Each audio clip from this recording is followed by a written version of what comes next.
Sa ibang balita, may naloko na naman po sa Facebook. Ang alok sa kolehiyala, trabaho bilang underwear model. Pero ang ending, pananakot. Alamin ang modus sa exclusive report ng saksing si Emil Sumangil. 45,000 pesos na bayad sa photoshoot para magmodelo ng ladies underwear. Para sa 17 anyos na kolehiyalang si Riza, di niya tunay na pangalan, nakakaengganyo raw ang alok na yan ng nagpakilalang modeling agent na si Andrea.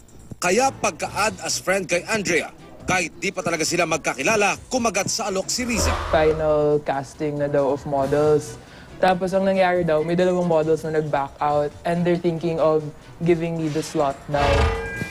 Unang hiniling ni Andrea na magpadala si Riza ng litrato niyang nakapantit bra lang.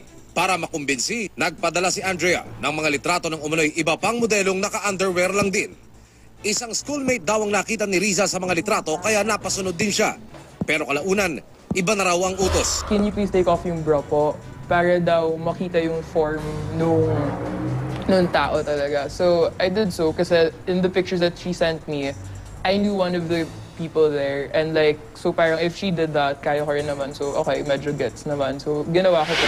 Hanggang naging mas mapangas daw si Andrea at kinukumbinsi na siyang magpadala ng nude pictures. Sabi ko, is that really a requirement? Tapos parang sabi po niya na, yes, all the models who were casted were required to do so.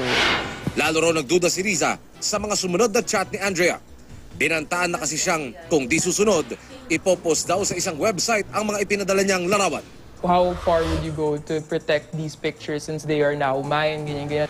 Kaya matapos magsumbong sa ina, agad humingi ng tulong sa NBI si Riza. Iniimbestigahan na raw ng NBI Cybercrime Division ang nasa likod nitong bogus na modeling recruitment na nambibiktima ng mga kolehiyala. Yung mga kabataan na nakikita namin, napipilitan na sila dahil naumpisahan na natatakot sila ma-expose yung mga photos na pinadali nila previously.